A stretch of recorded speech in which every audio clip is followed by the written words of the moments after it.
నమస్తే నేను చందన welcome to great Andhra ఇప్పటి వరకు నా టాప్ స్టోరీస్ చూద్దాం జగన్ సీరియస్ గానే దిగారు సైలెంట్ అయిన వారిపై స్పెషల్ ఫోకస్ బాబులో భయం తమ్ముళ్ళు టార్గెట్ రీచ్ అవుతారో లేదో నాగ చైతన్య శోభిత విడిపోతారంట వైసీపీకి షాక్ మాజీ డిప్యూటీ సీఎం రాజీనామా విశాఖ జిల్లా ఎమ్మెల్సీ ఉప ఎన్నిక మరింత ప్రతిష్టాత్మకం కానుంది దీనికి కారణం వైసీపీ అధినేత జగన్ వెరీ సీరియస్ అని అంటున్నారు ఈ సీటును గెలుచుకోవడం ద్వారా చాలా విషయాలను చెప్పాలని ఆయన చూస్తున్నారు విశాఖ ఎమ్మెల్సీ సీటు స్వతహాగా వైసీపీది తమ సీటు తాము నిలబెట్టుకున్నామని ఒక సంకేతం ఇవ్వడం రెండవది విశాఖలో వైసీపీ బలం ఇంకా అలాగే ఉందని చాటి చెప్పడం మూడవది తెలుగుదేశం కూటమి కట్టిన అధికారంతో అన్నీ చెలాయించినా తాము ఎలా గెలిచామో అందరికీ చూపించడం అలాగే కేడర్లో విశ్వాసం పాదుకొల్పడం ఉత్తరాంధ్ర నుంచే వైసీపీ జైత్ర యాత్రకు శ్రీకారం చుట్టడం కేవలం 2 నెలల తేడాలోనే టీడీపీ కూటమిని ఎలా ఓడించామో ఏపీ మొత్తానికి తెలియజెప్పడం ఇలా అనేక కోణాలలో ఆలోచించి జగన్ ఈ ఎమ్మెల్సీ ఉప ఎన్నికలు సీరియస్గా తీసుకున్నారు తాడేపల్లిలోని తన పార్టీ ఆఫీసులో 2 రోజుల పాటు ఆయన మొత్తం జిల్లాకు చెందిన వందలాది మంది వైసీపీ స్థానిక ప్రజా ప్రతినిధులతో మాట్లాడి సమీక్ష చేశారు అంటేనే జగన్ ఫోకస్ ఏ స్థాయిలో ఉందో అర్థమవుతోంది అలాగే సీనియర్ నేత బొత్స సత్యనారాయణను ఎందుకు నిలబెట్టాల్సి వచ్చిందో కూడా ఆయన వివరించి చెప్పారు బొత్స అనుభవం వ్యూహాలకు తోడు పూర్తి స్థాయిలో వైసీపీ అధినాయకత్వం అండదండలు అందిస్తోంది మాజీ మంత్రులు కురసాల కన్నబాబు అంబటి రాంబాబులను విశాఖకు పంపిస్తున్నారు ఈ ఉప ఎన్నికలు ఎలాగైనా గెలిచి తీరాలని తమ పార్టీ ప్రజాప్రతినిధులను సైతం క్యాంపు పాలిటిక్స్తో వైసీపీ కాపాడుకుంటోంది ఒక విధంగా వైసీపీ బాగా అలర్ట్ అయింది కూటమికి బిగ్ ఛాలెంజ్నే విసిరింది మొత్తం పరిస్థితిని గమనిస్తున్న టీడీపీ కూటమి గండి బాబ్జీ పీలా గోవిందుల పేర్లను పరిశీలిస్తోంది అయితే వైసీపీ వెంట వందలాది మంది ప్రజాప్రతినిధులు ఉంటూ క్యాంప్ పాలిటిక్స్లో ఆ పార్టీ పైచేయిగా ఉన్న నేపథ్యంలో అభ్యర్థిని నిలబెట్టినా గెలుపునకు అవసరమైన 150 నుంచి 200 ఓట్లు ఎలా వస్తాయన్నదే కూటమిలో చర్చగా ఉంది అని అంటున్నారు వైఎస్ఆర్ కాంగ్రెస్ పార్టీ నుంచి ఇప్పటికే 3 తాజా మాజీ ఎమ్మెల్యేలు రాజీనామా చేసి వెళ్ళిపోవడానికి ఆళ్ల కాళీకృష్ణ శ్రీనివాస్ రాజీనామా చేసి వెళ్ళిపోవడానికి చాలా వ్యత్యాసం ఉంది మిగిలిన నాయకులు పార్టీ మీద అలకపోనడానికి వారికి ఏదో ఒక కారణాలు కొన్ని ఉన్నాయి అసంతృప్తితో ఉన్నారు అని అనుకోవడానికైనా అవకాశం ఉంది ఆళ్ల నాని విషయంలో అలాంటిది తక్కువ అయినా ఆయన కూడా పార్టీతో అనుబంధాన్ని పూర్తిగా తెంచేసుకున్నారు ప్రస్తుతానికి వేరే పార్టీలో కూడా చేరడం లేదు వ్యక్తిగత కారణాలతో రాజకీయాలకు దూరంగా ఉండాలని నిర్ణయించుకున్నట్టుగా ఆయన వెల్లడించారు ఇలాంటి నేపథ్యంలో ఇలా సైలెంట్గా ఉంటూ హఠాత్తుగా పార్టీని వీడిపోయే అవకాశం ఉన్న నాయకులు ఇంకా ఎంతమంది ఉన్నారో దృష్టి సారించాల్సిన అవసరం జగన్కు ఏర్పడింది వైసీపీ నుంచి ఇప్పటికే తాజా మాజీ ఎమ్మెల్యేలు మద్దాళగిరి కిలారు రోసియా పెన్నం దొరబాబు రాజీనామాలు చేశారు వారంతా పార్టీ తమకు అన్యాయం చేసిందని ఏదో ఒక కారణాలు చెప్పుకున్నారు కానీ ఆళ్ల నాని విషయంలో అలా ఏం లేదు ఆయన డిప్యూటీ ముఖ్యమంత్రిగా వైద్య ఆరోగ్య శాఖ మంత్రిగా పనిచేశారు ఎన్నికల్లో ఓడిపోయారు అప్పటి నుంచి పార్టీ కార్యకలాపాలకు దూరంగా సైలెంట్గానే ఉంటున్నారు హఠాత్తుగా రాజీనామా నిర్ణయం వచ్చేసింది జగన్మోహన్ రెడ్డి ఇప్పుడిప్పుడే పార్టీ పునర్నిర్మాణం మీద దృష్టి పెడుతున్నారు రాష్ట్ర వ్యాప్తంగా కార్యకర్తలను పిలిచి వారితో భేటీ అవుతున్నారు భరోసా ఇస్తున్నారు పార్టీని ఐక్యంగా బలంగా ఉంచే ప్రయత్నం చేస్తున్నారు ఇలాంటి సమయంలో రెండో వైపున నాయకులు ఒక్కొక్కరుగా బయటకు వెళ్లడం ఇబ్బందికర పరిణామమే జగన్ కాస్త మేలుకుని పార్టీలో ఇంకా ఎవరెవరు సైలెంట్గా ఉంటున్నారో ఆ నాయకుల్ని ప్రత్యేకించి పిలిపించి వారితో చర్చించాల్సిన అవసరం ఉందని పార్టీ శ్రేణులు అభిప్రాయపడుతున్నాయి పార్టీని కాపాడుకోవడానికి ఈ చర్య చాలా అవసరం అంటున్నాయి ఓటమి తర్వాత చాలామంది నాయకులు సైలెంట్గానే ఉంటున్నారు కొందరు మాత్రమే ఆర్భటంగా ప్రతిదానికి స్పందిస్తున్నారు ఈ సైలెంట్గా ఉండే నాయకులతో అధినేత మాట్లాడి వారి అసంతృప్తిని దూరం చేసేందుకు ప్రయత్నించాలని పలువురు అంటున్నారు ఉత్తరాంధ్ర ఎమ్మెల్సీ ఎన్నికలకు సంబంధించి పార్టీ అభ్యర్థిని బరిలో నిలబెడితే తెలుగు తమ్ముళ్ళు దానిని విజయవంతంగా ముందుకు తీసుకువెళ్లగలరా లేదా అనే సందేహాలు అధినేత చంద్రబాబు నాయుడులో కలుగుతున్నాయి ఉత్తరాంధ్ర ఎమ్మెల్సీ ఎన్నికల విషయంలో ఆయన ఇదమిత్తంగా ఒక నిర్ణయానికి రాలేకపోతున్నారు పార్టీ అభ్యర్థి ప్రకటన రోజురోజుకు ఆలస్యమవుతోంది వైఎస్ఆర్ కాంగ్రెస్ నుంచి స్థానిక సంస్థల ప్రజాప్రతినిధులను ఫిరాయింపజేసి తెలుగుదేశానికి అనుకూలంగా ఓట్లు వేయించే బాధ్యత ఎవరు తీసుకుంటారనేది పార్టీలో ఇంకా తేలలేదు ఉమ్మడి విశాఖ జిల్లా ఉత్తరాంధ్ర నాయకులతో విడతలుగా సమావేశాలు నిర్వహించినప్పటికీ అందుకు ఎవరూ తాము పూనిక వహిస్తామనే భరోసా చంద్రబాబుకి ఇవ్వలేదు అందుకే తెలుగుదేశం అభ్యర్థి ప్రకటన విషయంలో ఇంకా మేనమేషాలు లెక్కిస్తూనే ఉన్నట్టుగా పార్టీ వర్గాల ద్వారా తెలుస్తోంది విశాఖ కార్పొరేషన్ పరిధిలోని కొందరు కార్పొరేటర్లు వైసీపీ నుంచి జంప్ చేసి కూటమి పార్టీల్లోకి చేరగానే తెలుగుదేశం నాయకులు అత్యుత్సాహం ప్రదర్శించారు. ఉత్తరాంధ్ర ఎమ్మెల్సీ స్థానాన్ని కూడా తాము గెలిచేసుకున్నట్లే అని ఢాంబికాలు పలికారు. గంటా శ్రీనివాసరావు లాంటి నాయకులైతే ఏకంగా జగన్పై రాష్ట్రంలో ఏ ఎన్నిక జరిగినా కూటమి పార్టీల అభ్యర్థులే విజయం సాధిస్తారంటూ ఆర్భాటంగా ప్రకటించడం ఇక్కడ గమనార్హం.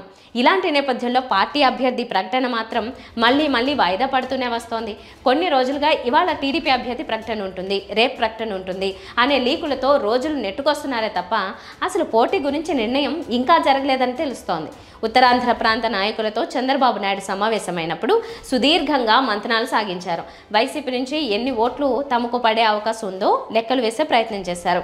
అలాగే స్థానిక నాయకులు, ఎమ్మెల్యేలు అందరికీ వైసీపీ ప్రజాప్రతినిధులను ఫిరాయింపచేసి వారిని ప్రలోభపెట్టే బాధ్యతను అప్పగించారు. ఈ బాధ్యత విషయంలో వారికి నిర్ణయించిన టార్గెట్లను పూర్తి చేయగలమనే విశ్వాసం పలువురు వ్యక్తం చేయలేకపోయారు. అలాంటప్పుడు పోటీకి దిగితే తల బొప్పి గడుతుందని, అసెంబ్లీ ఎన్నికలలో ఘనమైన విజయం సాధించిన తర్వాత ఈ ఎన్నికల్లో ఓడిపోతే అది ప్రత్యర్థి పార్టీకి ఒక అవకాశం ఇచ్చినట్లు అవుతుందని పార్టీ భావిస్తోంది. దానికి బదులుగా అసలు పోటీకి దిగకుండా ఉండడమే బెటర్ అని కూడా చంద్రబాబు నాయుడు ఆలోచిస్తున్నట్లు సమాచారం. చంద్రబాబుతో బయట ఈ సమయంలో తాము పోటీ చేయకుండా ఉండడమే మంచిదని, లేకుంటే పరువు పోయే ప్రమాదం ఉందని కూడా కొందరు నేతలు సూచించినట్లు సమాచారం. దాంతో బరిలోకి దిగే ధైర్యం చేయలేక చంద్రబాబు నాయుడు నిర్ణయాన్ని వాయిదా వేశారు.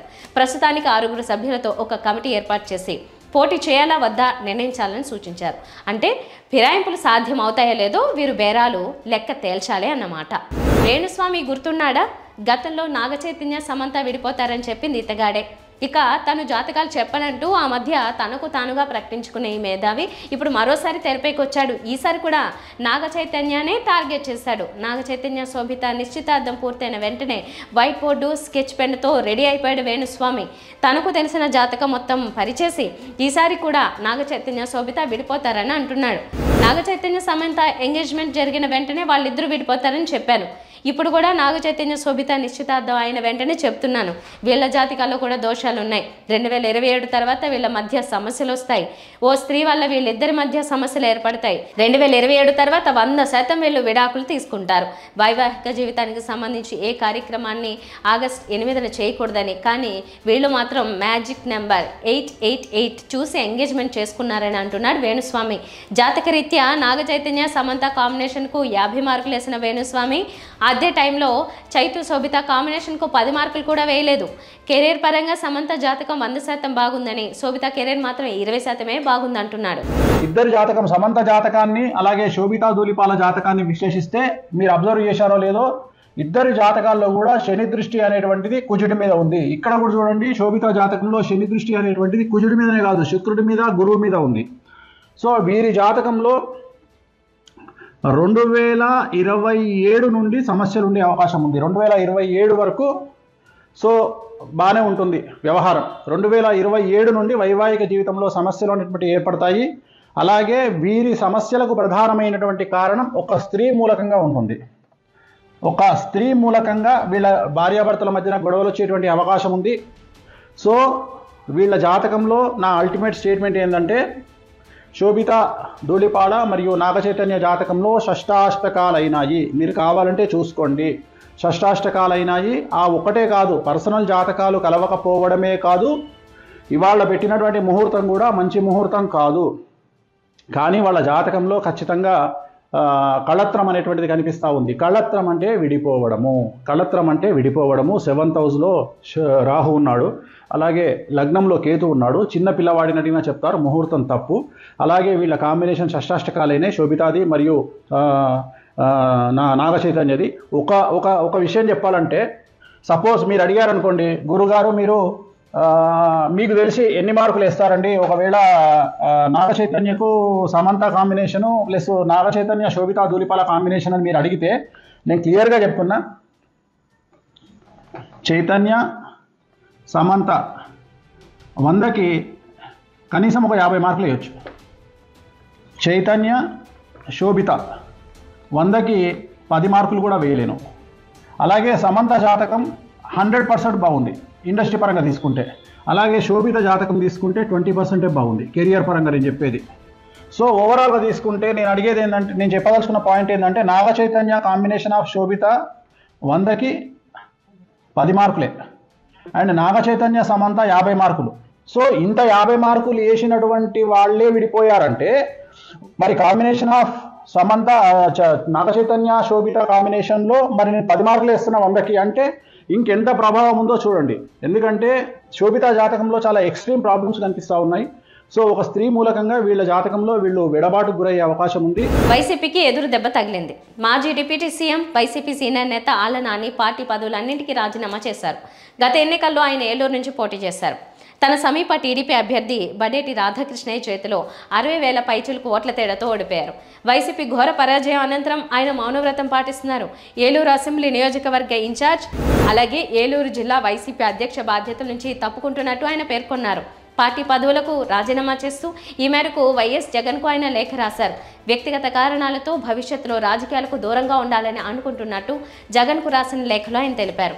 జగన్ కేబినెట్లో ఆళ్ల నాని డిప్యూటీ సీఎంగా పనిచేశారు. వివాదరహితుడిగా సౌమ్యుడిగా ఆయన గుర్తింపు పొందారు. వైసీపీలో 3 నానిల్లో ఈయన ఒకరు. ప్రస్తుత ఆంధ్రప్రదేశ్లో రాజకీయాలు వ్యక్తిగత టార్గెట్లతో సాగుతున్నాయి. దీంతో ఆయన మనస్తాపం చెందినట్టు నాని అనుచరులు చెప్తున్నారు. తన స్వభావానికి రాజకీయాలు పడవని కొంతకాలంగా సన్నిహితులతో ఆళ్ల చెబుతున్నారని తెలిసింది. ఏది ఏమైనా ఆళ్ల నాని రాజీనామాతో వైసీపీకి దెబ్బ అని చెప్పక తప్పదు. ఇవి ఇవాల్టి టాప్ స్టోరీస్. మరిన్ని అప్డేట్స్తో కలుద్దాం. నమస్తే.